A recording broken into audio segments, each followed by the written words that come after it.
And Mr. Chapman right now will be helped out of the wheelchair and to the escalator. He will be taken down through the indoor paddock because it is flat, and then from there he'll go on over to the ramp that's being laid across the track. Just as he said he would not do at the Kentucky Derby, he would not allow his wheelchair to be carried to the track, and he said it's the same way here. So Mr. and Mrs. Chapman are on their way now to the winner's circle. Tom? All right, Kenny, there he is, Smarty Jones, the 29th horse to win the Derby and Preakness. Only 11 have completed the Triple Crown. And, of course, Smarty Jones, the first undefeated Derby and Preakness winner since Seattle Slew. In fact, Smarty Jones only the third to do that. Seattle Slew and Majestic Prince, and now Smarty Jones. Chappie continues his progress. Now back into the wheelchair. Had his 78th birthday just 3 days after the Kentucky Derby.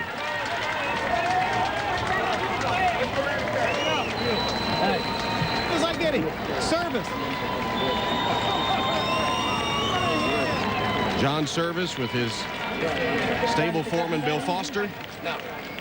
Mike? Where's John? Well, Mike's calling for John, and he's John Service surrounded by well-wishers at the moment. And I hear a chant of Smarty, Smarty from some here. Smarty Jones, the 6th winning favorite, the first odds-on winner since Spectacular Bid was 1-10 in 1979. Affirmed, who of course took the Belmont to complete the Triple Crown the last time we've had one in '78, won the Preakness at 9-10. Let's go down to Mike now. John Service, Smarty Jones' win in the Derby was amazing. His win in the Preakness was electrifying. I got goosebumps watching it. That is unbelievable. I got goosebumps myself, Mike. I'm really, really happy with him. Can you believe the way he just exploded down the stretch? Well, you know, I was a little concerned about the 2 weeks, and we elected not to work him. And, you know, I think that was a good move. He was real sharp leaving the gate, and Mike did a real good job of trying to keep controlling him all the way around the turn, down the backside. And Stewie did a great job of just following Mike and waiting for his chance. And Mike tried to park him a little bit. He went to the inside, and he went on about his business. How great is this horse? This horse is great. This jock's pretty doggone good, too. And you did a heck of a job training. Well, thank you very much, Mike. You just got to be on cloud 9. I'm on cloud 9.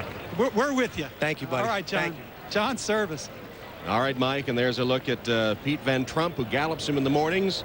The groom Mario Arriaga, and the connections of Smarty Jones. They'll leave Stuart Elliott in the saddle and walk him a bit until Chappie Chapman can make it over to the winner's circle. He doesn't want to miss the presentation.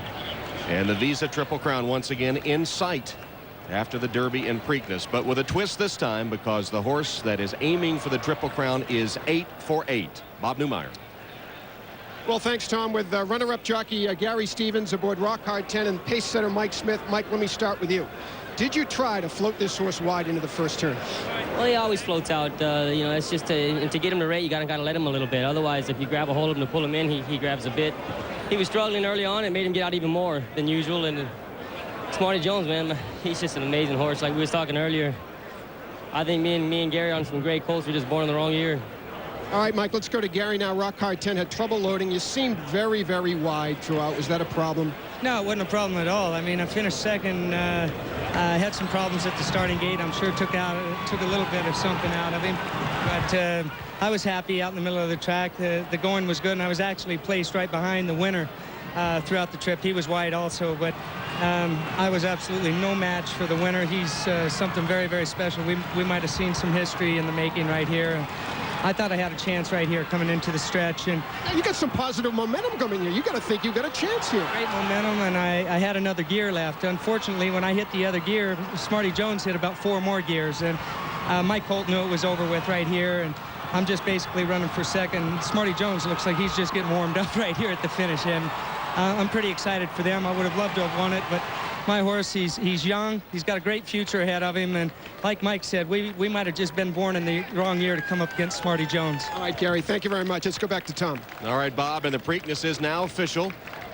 Smarty Jones being led into the winner's circle. Here are the payouts. Smarty Jones, $340, $3.60. Rock Hard 10, $5 and $4. Eddington got the show spot, $5.20.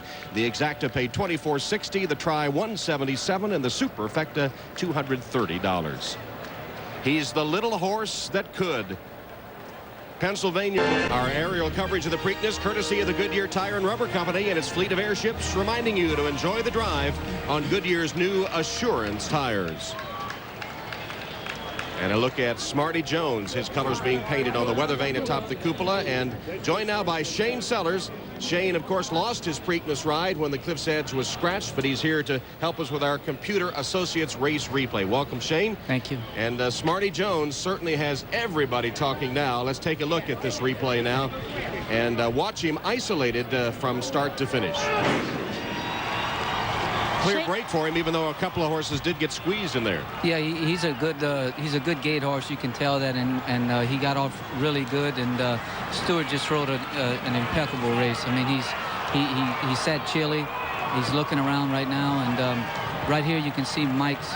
He's clocking Mike's horse right here because Mike's having trouble. And you know, Mike, you could tell Mike went a little far out right here, but he's looking to get inside or outside, and but he's holding his ground, and he just rode a fantastic race. Lionheart has that tendency to drift out around both turns. All of the riders are fully aware of it, and Stewart sits there and just trails along behind him. Look at him. He's got plenty of horse here, and Smarty relaxes so professionally. What he's doing right here, he's watching Mike, but at the same time, he's looking on the inside and on the outside, not letting nobody push him down in there and force him to do anything. As you can see, he keeps looking over his right shoulder, his left shoulder, but at the same time, he's clocking Mike, and he's not going to let Mike get away.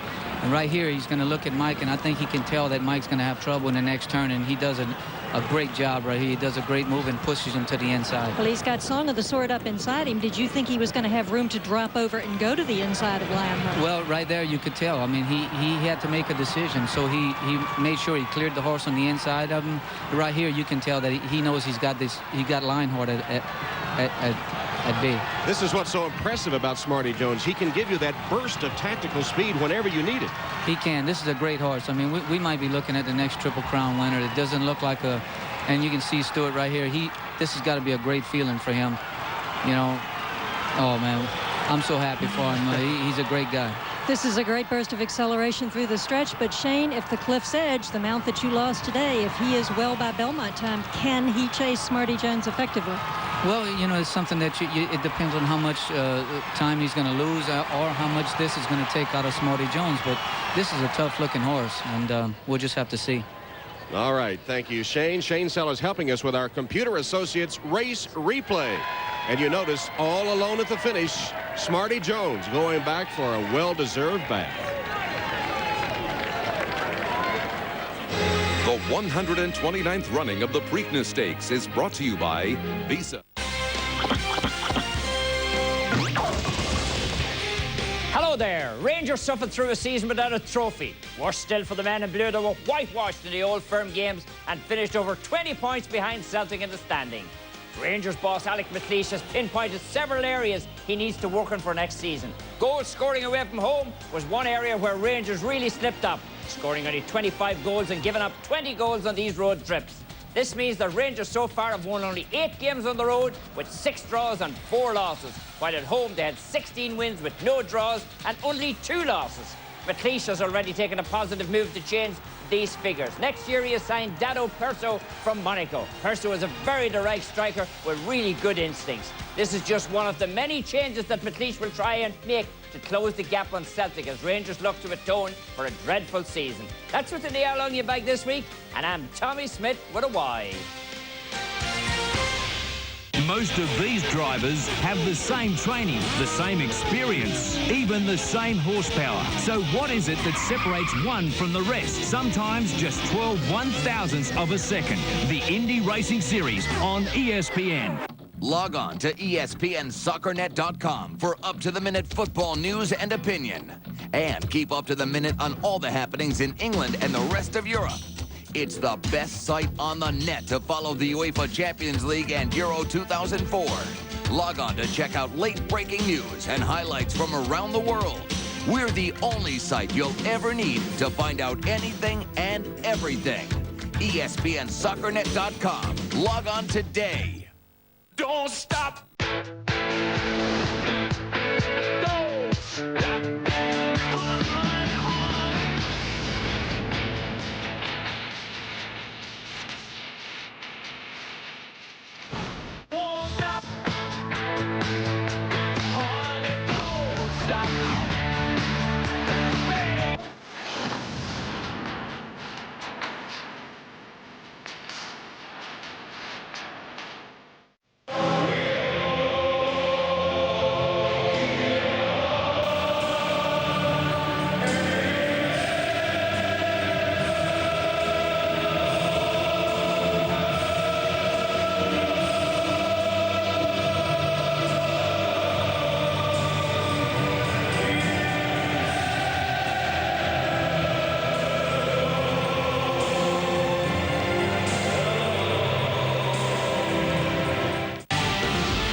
Here's the official order of finish in the Preakness. Marty Jones wins by 7 3/4 lengths, the official margin, the largest margin in the history, 129 years of the Preakness. Now to Bob Costas for the presentation. All right, Tom, on the very crowded victory stand, Tim Smith, the commissioner of the NTRA, and the president and CEO of Visa USA, Carl Pasquarella. And now Smarty Jones moves to within one big victory at the Belmont of collecting the $5 million that's been out there for almost a decade. That's right, Bob. First, I want to congratulate the Chapmans and John and Stuart. It was a great race. I think we have the real deal.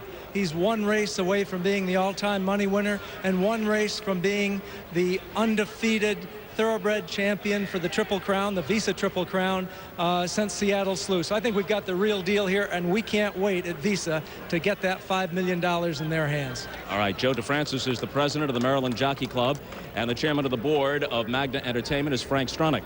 Well, first of all, I'd like to congratulate the winner and trainer and jockey, and most of all, Smarty Jones for running a smart race. And horse industry is very important to Maryland, and nobody realizes that more than our governor. And I'd like to thank the governor for his leadership and his commitment to the horse industry. Governor Robert Ehrlich for the presentation. Mr. Chapman, in Maryland, we love the Preakness, and everybody loves Smarty today. Let me tell you something. Congratulations. We're very proud and very happy for you.